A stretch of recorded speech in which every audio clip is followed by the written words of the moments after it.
Добар ден и добре ни дојдовте во емисијата за животот на 24 вести. Всушност, како и самиот нејзин наслов, зборуваме на теми од животот. А, за жал, тој не е така розев за многумина. Денеска зборуваме на една осетлива тема за некого табу или прикриено секојдневие – семејно насилство. За таа цел гостин во студиото ни е Марија Гелевска од Сдруженијето за еманципација, солидарност и еднаквост на жените ЕСЕ. Марија, добре ни дојдовте. Добро ве најдов. Уште на самиот почеток и воедно како вовед во денешната тема предлагам да видиме еден видео материјал кој што ќе можеме подоцна и да го искоментираме. Па да го видиме. Јас носев цел месец модрица. Не кажав на никого. Он беше типичен пример на класичен домаќин. Све ме болеше. И увредите негови, и ударањето.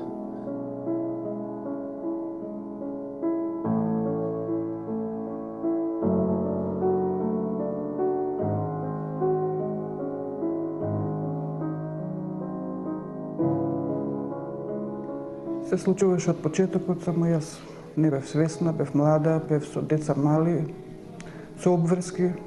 Секогаш да биде по негово, секогаш да се направи он како што ќе каже, и јас сум глупа, не знам ништо. И не дај Боже да подигнев ја глас или да му речев не е точно или ова и она, ќе ме шлапнеше одма. Мислам, многу ми бил животот пеколен, кога ќе ме тепа со стап, кога со клоци, кога пример со боксови ќе ме фатеше за коса, главата од зид ми ја удараше. Морав да клекнам на коленици за да го молам, за да попушти. Животот таков ми беше скоро 16 години. Зашто баш таа кошула што он сакал да ја облече, таа не е испрана или не е испеглана, или специјални некои чорапи што му одговараат во тој момент не се спремни. Знаеше да фрла по станот, да крши.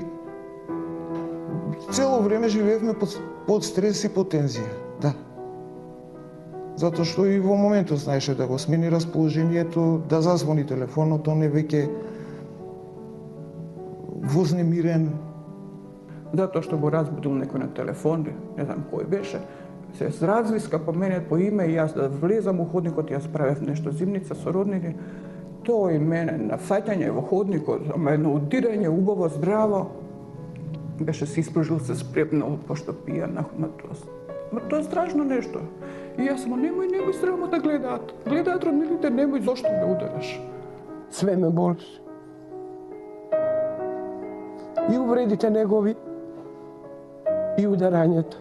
Со клоти некој да те мава по стомак или по гради и главата те фати за коса да ти ја удира од зид. Болките се јасни. Колку пути не сум могла да се издишам. Малтретирањето ќе ми биде цел ноќ. Да седам. Тоа го правеше све. Ни самата не сум свесна зошто го правеше тоа. И кога ќе ме удреше, јас ќе свриштев, ќе кажам зошто ме тепаш, па ја не сум стока.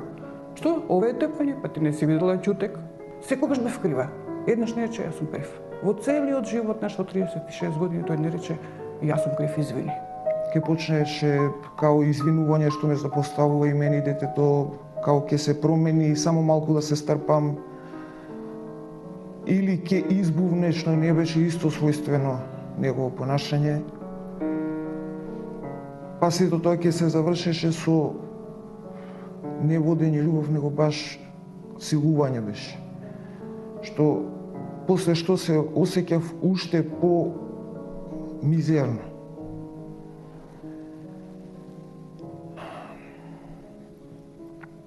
Не можев да внесувам храна доволно колку што ми треба. Почнав да повраќам во нервоза. Тахикардиите стана скоро секојдневни. Имав неколку пати морав да идам и на дежурен лекар за проблеми со срцето. После една таква нервоза мораше да викне брза помош затоа што со срцето имав големи проблеми со несвести. Цела ноќ ме држеше стисната у себе и се извинуваше и рече дека никогаш повеќе нема да се повтори. меѓутоа работите се повторија после неколку дена. Ке се наљутев, ке му речев, ке те оставам, не можам више. Добро, ќе бе видеше дека сум на крај, дека вриштам, пиштам, лексилиум пијам со години. Од утре ништо не ти зборам, ништо не ти правам. Тоа траеше 2-3 дена. На колените ке клечи. Молим ти се, више нема да се понови тоа, ќе биде месец дена после месец дена истата песма. Ги трпев сите последици за моите деца. Од претходниот маж да не направам брука, да не направам срам децата, да не речат утре мајка ми оди од маш на маш. Не го направив тоа, преди тоа останав со него, ми беше пекулен животот. Стално се приспитував и дури и него го оправдував. Ајде млад ајде па добро, нека не може му смета тоа што сум го направила. Во почеток кривицата ја бара во себе, да не сум погрешила негдека. Разговарав со блиски пријатели, од страна како ме гледаат. Да не грешам негде и така, меѓутоа јас барем не најдов. Се обидов да кажам на многу блиска моја пријателка, меѓутоа не ми веруваше. Мислеше дека така ми се причинува затоа што он беше типичен пример на класичен домаќин, башно на стар домаќин. Ми се чини, не знам што повеќе ме болеше, дали неговите навреди или ударите. Не знам што беше повеќе, затоа веројатно ми се собра кулминација све. Едноставно, верувајте ми, се собрав едно сабајле, тој отиде во град, торбите и излепав од куќа. Почна во 5 на сабајлето. Стана и го бркаше дечето за да си оди. Ја му со тие зборови му реков, ако си оди дечето мое, си одам и јас од овде. Си одам и јас од овде, па еве ти куќе живеј. И он тога го земал ножот без да го видам, кујнински голем нож, го земал и го сокрил и иде нормално, ја мислам како и други пут. Ке ме удри, ке ме онади, кога го видов јас дека он ножот за да ме мавне во срце директно и јас само се настранив и место во срце ме погоди во стомак. И почнав да крварам, ја затвори вратата, не ме пушта да излегувам за да искрварам, да умрам одма тука. И детето го фати за рака вака, он го врти ножот за да го боди детето. Двонасочно убиство е. Ја не знам како може тако убиец да шета на слобода. Мене тоа не ми е јасно. Ете, тоа, драги гледачи, беа 3 вистински истории на 3 во случајов жртви на еден вид на семено насилство. Истории кои речиси секојдневно пристигнуваат во Сдруженијето ЕСЕ, кои што за секој од нас кога ќе ги слушнеме и видиме делуваат многу потресно, но за луѓето кои што работат во Сдруженијето ЕСЕ, тоа е речиси секојдневие. Ликови кои што оставаат личен печат на овие жртви, кои што и голем дел кои што пристигаат секој ден во нивното здружение, ликови кои што го чувствуваат тоа како дел од својата задача помагајќи. Марија, може ли да ги скоментираме овие 3 случаи, 3 истории на 3 жртви на насилство кои што ги видовме пред малку? Па да, секако, ќе повторам дека станува збор за потресни истории. Жените кои што ги кажуваа овие истории се дел, да кажам, од нашиот центар за правна помош во Сдруженијето ЕСЕ, кој што постои од 2002 година. Она што би сакала да напоменам за семеното насилство, сигурно и гледачите успеа да го видат, значи од изјавите на овие жени, навистина потресни истории, повторно ќе кажам, е тоа дека има различни форми и облици на семено насилство, но она што е главна, да кажам, карактеристика за овој феномен е дека станува збор за злоупотреба на моќ, демонстрирање на моќ и сила од еден член во семејството кон другите членови во семејството, при тоа другите членови од семејството чувствуваат закана, страф, заплашување, вознемирување, малтретирање. Од она што го видовме, значи повторно ќе кажам, значи имаме психичко насилство, физичко и сексуално насилство. Она што за жал многу малце е препознатливо кај нас во нашата држава, во нашето општество, па и меѓу жртвите, е психичкото насилство, но тоа е и најзачестен облик на семено насилство и најповеќе го трпат жените жртви на семено насилство. Па можеби видовте од сториите дека контролата, оние, да кажам, начини на однесување каде што мажот е супериорната, да кажам, улога во семејството, а во такви едни односи каде што мажот е, нели, има доминантната улога, жената има инфериорната улога, значи улогата примарна во носење на одлуките е на мажот. Жената е таа која што ги почитува овие одлуки и, да кажам, е дел од таа патриархална матрица на однесување, каде што таа на некој начин ја игра улогата на жртва. Па можевте да видите дека психолошкото насилство во овие неколку, да кажам, изјави се демонстрираше како контрола, во смисла на тоа се води сметка да точно знае каде таа треба да биде, со кого таа треба да биде, значи кои се нејзините домашни задачи и обврски кои што секако мора да ги испочитува. Контрола на, да кажам, на финансиите. Потоа психичкото насилство многу често се манифестира, можеби еве и слушнаа гледачите, во вербални закани, вербални навреди, каде што жената постојано ги трпи овие навреди. Она што понатаму го видовме е физичкото насилство, каде што имаме постојано удирање, туркање, буткање, давење, и она што го видовме на крај, за жал, е и обид за убиство. Во голем дел, значи, имаме и такви ситуации, каде што секогаш, да кажам, психичкото насилство, кое што може би изгледа навиду многу безопасно, продолжува во физичко, но еве се случува и повреда, нели, на личниот интегритет и обид за убиство. Исто така видовме дека во овие стори видовме дека често се случува и сексуално насилство. Можам да кажам дека ова е едно од насилствата кои што жените најмалку го пријавуваат, највеќе чувствуваат срам да го пријават насилството. За ова не сакаат да говорат. Ова за нив е, да кажам, затворена страница. И многу ретко се охрабруваат да проговорат за сексуалното насилство кое што го трпат. Инаку истражувањата кои што досега ги имаме направено би можела да кажам дека има податок дека 85% од жените се жртви на несакан сексуален однос. Несакан сексуален однос од партнерот, значи брачен или вонбрачен. Тоа е од оној процент, мал процент на жени кои што го пријавуваат тоа како вид на насилство или не се свесни дека всушност им се случува насилство, несвесни дека и тоа не треба така да биде, нели, дека треба да го пријават и да престане сета таа. Една од изјавите на жените, беше и дека насилството го трпи 15 или 16 години, што би можела да кажам дека е некаков период во кој што се одвива еден цел циклус на насилство.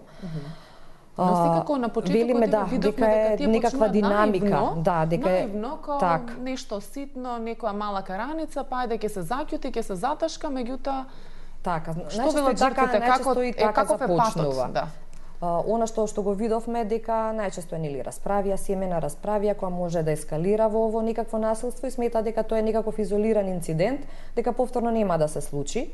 И она што го чувствува жртвата во тој момент е неверување дека ете такво нешто се случило и таа најчесто е во шок од настанот, но секако после еден таков инцидент, нели, имаме извинување, имаме подобрување на состојбите. Ние слушнавме дека и гледачите слушнаат дека имаме извинување, дека тоа веќе никогаш нема да го повторат, дека ќе се подобрат, дека состојбата ќе биде далеку подобра од она што е, но секогаш еве видовме, нели, од конкретните случаи дека имаме повторување и што е уште пострашно ескалирање на насилството во далеку посериозно насилство.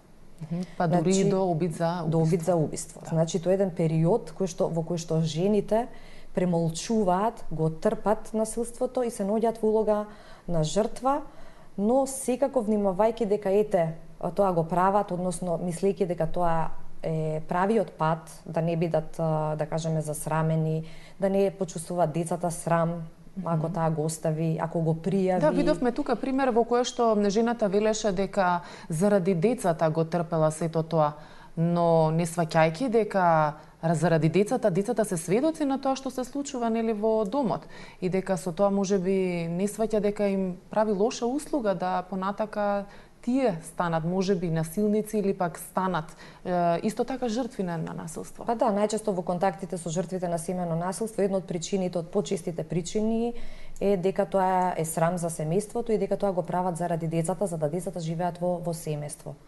за да родителите бидат заедно. Но ова не е цената, нели, за да се остане тоа е една искривена слика која што добиваат самите жртви, да. Така. И она што би сакала да напоменам, дека до сега од она што го имавме како, да кажам, неколку истражувачки проекти во однос и на застапеноста, но и ставовите на жртвите, можам да кажам дека ваквите, да кажам, насилнички однесувања, односно воопшто семејното насилство како феномен опстојува поради ваквите патриархални вредности во општеството. Поради овие традиционални улоги кои што на жената и задаваат, да кажам, една толку незначителна улога во семејството, така да голем дел од жените кои што се жртви на психичко насилство, дури 83% од жените кои што се жртви на психичко насилство, веруваат дека насилството е оправдано. Дека мажот е тој кој што треба да ја удри жената ако таа не го послушала, ако таа не направила одредена задача. Така да тие веруваат дека насилството е оправдано, дека тие се виновни за стореното насилство, а не дека насилникот е виновен за неговото однесување. Тоа го кажуваат, предпоставувам, во центарот, во здруженијето кој ќе дојдат кај вас, ја барат вината во себе. Да. Дека тие се предизвикувачи на сето тоа што им се случува. Кај се жртви, па дури се стават и во улога на предизвикувачи. Да, тоа е еден модел на однесување за кој што нашите жени, да кажам, сметаат дека е нормален, дека е во ред, и дека една шлаканица не е ништо, и дека еден пријавен инцидент не е ништо, или дека она познатото има и полошо. Има и полошо, така да и сето тоа придонесува за опстојување на семејното насилство. Што за жал бројките што кажуваат, дека е во пораст или па вака, значи последните веќе ќе ги споменам истражувањата кои што сме ги правеле од 2000-та година па еве се до сега. Значи од 2000-та година па до сега до 2010-та последното истражување кое што го превземавме, укажува на една висока застапеност на семејното насилство пред се на психичкото насилство, значи имаме 60 и над 60% од жените значи се жртви на психичко насилство. Некаде околу 28, односно 30% се жртви на физичко насилство и она што го имаме како податок е дека имаме зголемување на сексуалното насилство. Ако во 2000-та година имавме 5% од жените кои што изјавиле дека биле жртви на сексуално насилство, во 2007 имавме 10% од жените, а веќе во 2010 година имаме 13% од жените пријавиле дека биле жртви на сексуално насилство. На што се должат овие бројки според вас?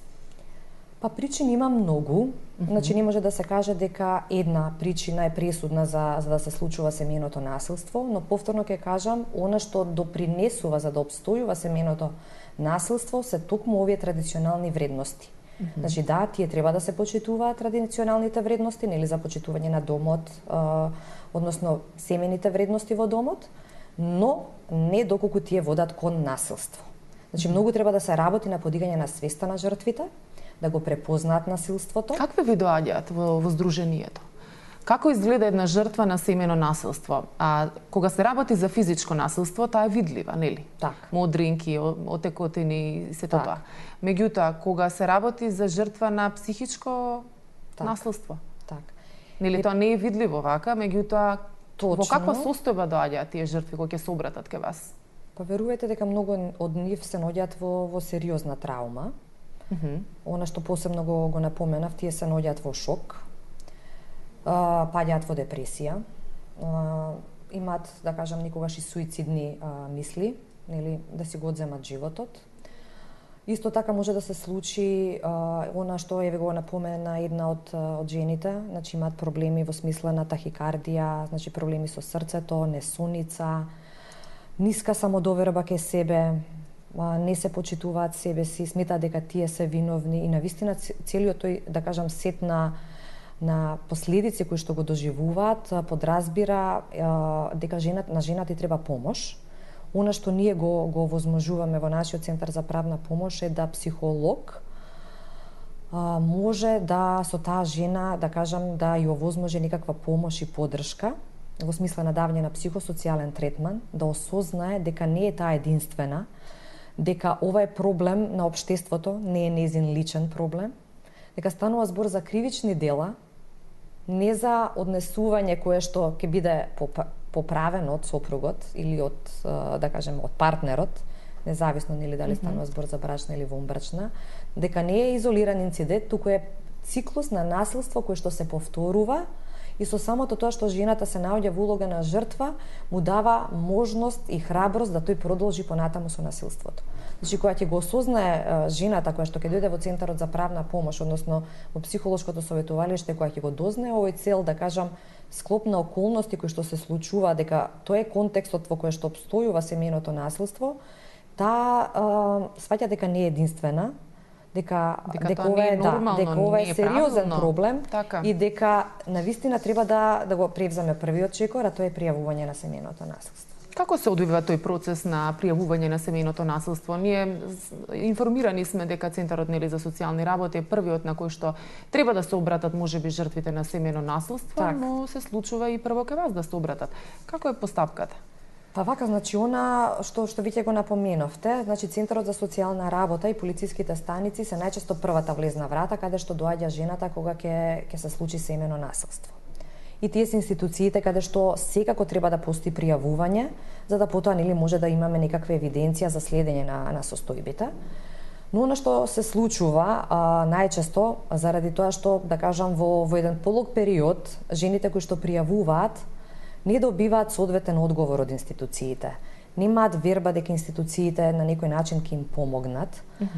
Во голема мера доаѓаат и жените кај нас, добивајќи, да кажам, првична информација за тоа што им се случува, на што претходно го напоменав, па потоа добивајќи информација што понатаму. Значи да, јас сум жртва на семејно насилство, но што понатаму? Кој е мојот излез? Каде сега да се обратам за помош? Што ќе правам со децата? Дали некој ќе ми помогне да водам судска постапка? Дали сама треба да го направам целиот тој, да кажам, трновит пат, нели, за да излезам од кругот на насилство? Така да сите овие, да кажам, системи на заштита се многу важни. Она што претходно го напоменав, Центарот за социјална работа ја има примарната улога во обезбедувањето на мерки за заштита. Тоа значи првично помагање на жртвата, да ги санира последиците ако се случило насилството, да превенира постоење на идно насилство, да даде психосоцијална поддршка на жената, да даде правна помош, здравствена помош, да ја упати во здравствена установа, да обезбеди сместување. Значи, во нашата држава постои центар за сместување на жртви. Но, за жал, тоа е со, да кажам, прилично мал капацитет. Конкретно зборувам за Скопскиот центар за засолнување на жртви, каде што единствено може да се згрижат некаде околу 20 жени. И изгрижувањето во засолниште повторно се случува откако центарот ќе треба да направи една сериозна проценка на потребите на жртвата. Но за жал овој процес трае многу долго. Центарот за социјална работа секако треба да помогне веднаш да ја направи таа проценка, да види кои се околностите, да види кој е интензитетот на насилство, дали има ризик од повторување на насилството, и ако постои таков ризик дека ќе се повтори насилството или има сериозна закана за животот по жртвата, за членовите на семејството, веднаш треба да се смести жената во засолниште. Сега дадена и друга можност, новиот закон воведе една нова надлежност на полицијата. Значи, полицијата, доколку по пријава за семејно насилство, нели веднаш излезе на лице место, увиди дека има сериозна опасност, тогаш полицијата ќе поднесе предлог до судот за отстранување на сторителот од домот. Не жената да биде сместена во засолниште, туку доколку има таков ризик за повторување на насилството, тогаш полицијата веднаш треба да направи проценка за состојбите, значи дали има навистина таков ризик, дали сторителот има оружје, интензитетот на насилството кое, значи станува збор за една сеопфатна проценка кој што полицијата треба да го направи, односно проценката треба да биде завршена во рок од 12 часа, што е, да кажам, еден рок во кој што полицијата навистина сериозно треба да направи една сериозна проценка и да изрече, односно да подготви предлог мерка, сторителот да биде отстранет од домот и забрана да се приближува до домот. Дали тоа во пракса се случува? За жал не. Затоа што видите, пак ќе се навратам на она. Физичкото насилство може да се види, видливо е, физичкиот насилник да се отстрани од домот, затоа што ќе се види по жената жртва на насилство дека и е направено нешто. Меѓутоа, што е со психичкото насилство? Тука нема видливи траги од насилството. Како што слушнавме од примерот, таа жена кажа дека тој беше добар домаќин и беше пример пред сите, меѓутоа во домот беше насилник. И тоа е многу тешко за докажување, нели? Па еве убаво што го спомнавте тој аспект, значи психолошкото насилство и кога овие институции, овие професионалци треба да излезат на терен или пак жртвата која ќе дојде кај нив, треба да направат проценка на видот на насилството. И психичкото насилство, сериозното психичко насилство со сериозни последици е кривично дело. Значи не може да се минимизира психичкото насилство и да се каже дека тоа не е насилство. Потешко е за докажување, предпоставувам. Да, но се докажува. Но се докажува, значи сето тоа говори дека тие форми на насилство од една страна нашите професионалци се несензитивни, не ги препознаваат како форми на насилство.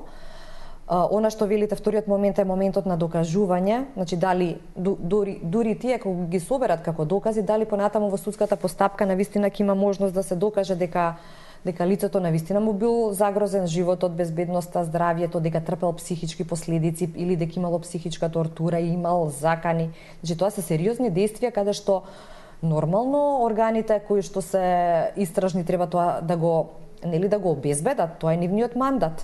Да ги приберат информациите, да водат сметка за тоа како се случува насилството, значи кој е интензитетот на насилството, дали лицето кое што го сторува насилството, тоа му се случува повеќе пати, дали можеби жртвите кои што пријавиле, па подоцна повлекле одредена кривична пријава, понатаму значи се води евиденција и се констатира дека навистина има повторување на насилството. Значи тоа е, да кажем, еден цел систем на следење на овие действија. И во таков еден систем кога вие следите што се случува, односно дали насилникот го повторува насилството, дали можеби насилството не само што го повторува, туку тоа станува се повеќе да кажам ескалира, станува се посериозно. Во таков случај, значи вие како полиција треба да реагирате многу брзо, многу навремено. Така. Инаку, каква е состојбата во нашата држава? Рековме дека застапени се процентуално и ги кажавме кои видови на насилство и како се застапени и дека жртвите на сексуалното насилство, спомнавте дека се најмалку пријавувани како такви баш од срамот. Сигурно Сдруженијето ваше извршува и истражувања. До какви податоци доаѓате? Еве, јас напоменав, има повеќе истражувања. Првото истражување кое што го спроведовме, значи беше, да кажам, од самите почетоци, тогаш требаше да се утврди, значи, онаа темна бројка, непријавена бројка. Но по донесувањето на законската регулатива во 2004 година правевме повторно истражување за застапеноста на семејното насилство, но и за тоа како институциите реагираат во однос на овој феномен. На видовите на насилство? Така. Сигурно што го напоменав. Значи, на самите почетоци имавме бројка која што говореше дека секоја втора жена е жртва на психичко насилство, а секоја пета дека е жртва нели на физичко насилство, но сега имаме зголемување на тие проценти. Да. Во 2010 година, веќе напоменав, има над 65% од жените рекле дека се жртви на психичко насилство, што е една сериозна бројка. Исто така напоменав дека сексуалното насилство повторно имаме бројка каде што се зголемува од 5 на 10, сега 13% пријавиле дека се жртви на сексуално насилство. Значи, сето ова укажува дека навистина третманот треба да биде многу сериозен. Третманот, мислам, на професионалците, кои што треба да бидат сензитивни за ваквите случаи.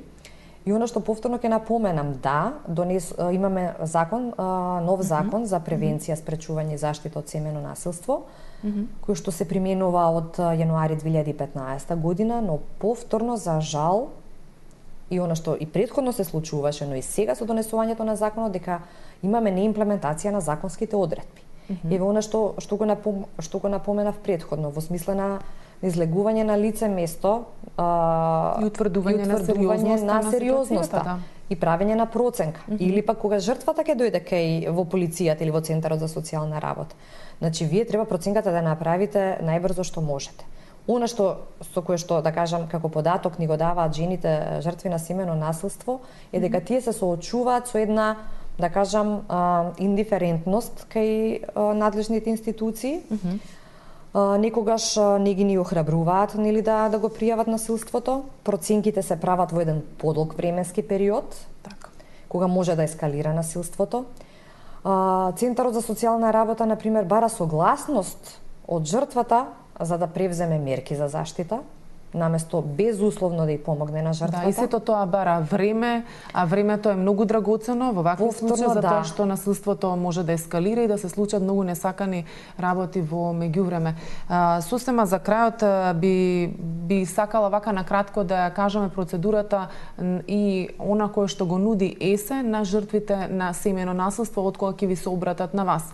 Рековме дека добиваат бесплатна правна помош, психолошка помош, ако е потребна и здравствена помош, ги информирате нели за се она што треба да се направи и што све можете вие да им помогнете. И се околу правната помош се врши нели проценка, така ми спомнавте за во кој случај може и бесплатно да се настапи на судот, но има случаи нели кога се проценува дека сега можам да напоменам дека сите овие активности кои што досега сме ги правеле и ги правиме на некој начин беа надополнети со едни нови активности за кои што добивме финансиска поддршка од USAID.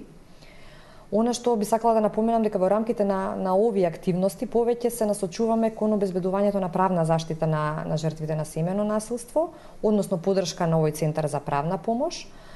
Исто така правиме мониторирање на судските случаи во смисла на следење на правната заштита и граѓанска и кривична на жртвите на семејно насилство, но во рамките на овој проект исто така правиме и обуки за судии, но и обуки за здруженија на граѓани. Судиите ги обучуваме во смисла на тоа да се применат меѓународни стандарди во судската пракса, односно користење на оние можности, да кажам, кои што законот ги дозволува. Тоа е нели да се има во предвид дека станува збор за жртва, да не се ревиктимизира жртвата во одредена судска постапка. Начинот на кој што ќе се однесува судот, да кажеме во текот на судењето, казните, значи да се внимава многу на казните кои што ќе бидат изречени на сторителите. Така да тоа е еден, да кажам, цел сет на мерки кои што во рамките на овој проект Сдруженијето ЕСЕ ги превземаме. Но за кое што вие ме прашавте е конкретно за нашиот центар за правна помош. Така. Центарот за правна помош, она што е важно, постои од 2002 година. До сега во центарот доаѓаат жени жртви на семејно насилство, во најголем дел упатени од Центарот за социјална работа, но исто така и ние преку наши рекламни материјали ги информираме жените дека може да пријават семејно насилство и кај нас во Центарот за правна помош и да добијат ваков тип на правна помош. Што се прави конкретно еве она што ме прашавте, кога жртва на семејно насилство ќе дојде во нашиот центар, бидејќи претходно напоменав се наоѓа во некаква ситуација на шок, траума, секогаш препорачуваме да се сретне со психолог кој ќе даде психолошка помош и поддршка, за да може да оцени какви понатаму чекори ќе превземе, правни чекори за нејзина заштита. По таквиот третман се закажува средба со адвокат кој подготвува правни поднесоци, тие се бесплатни за жртвите на семејно насилство, и она што понатаму секако следи е судска постапка. Најчесто жените се решаваат за прекинување на брачната заедница. Во голем дел нашиот тим во Центарот за правна помош ги потикнуваме да поднесат предлог за изрекување на привремени мерки за заштита. Значи, тие се забрана да се заканува, забрана да малтретира, забрана да вознемирува, да биде отстранет од домот, потоа наредба да се лекува доколку е корисник на алкохол или дрога. Значи, сите тие правни поднесоци ги подготвува адвокатот и судското застапување е на некој начин загарантирано или обезбедено само за еден помал дел на жртви на семејно насилство кои што се наоѓаат во тешка финансиска состојба, не можат сами да ги платат ниту судските такси, ниту ангажманот на адвокат. А се со цел да им се помогне на луѓето, да им се искочи во пресрет. Сдруженијето ЕСЕ и за тоа постои, нели првата помош и да бидат со луѓето до крајот на целиот тој процес. Сосема веќе сме на крајот на емисијата, минутите ни се одбројани. Мислам дека на оваа тема има уште многу што да се зборува, така да се надам дека ќе ни бидете и друг пат гостини и ќе можеме да зборуваме за нови бројки, секако помали од овие кои што ги спомнавме во оваа емисија. Ви благодарам на гостувањето и се надеваме на помали проценти на семејно насилство. Да, ви благодарам на поканата. Ви благодарам и вам, драги гледачи, на одвоеното време. Се надевам дека ви беше интересна оваа тема, иако е доста осетлива и ги охрабруваме сите оние кои што се жртви на семејно насилство да не чекаат предолго. Пријатно, секој добро.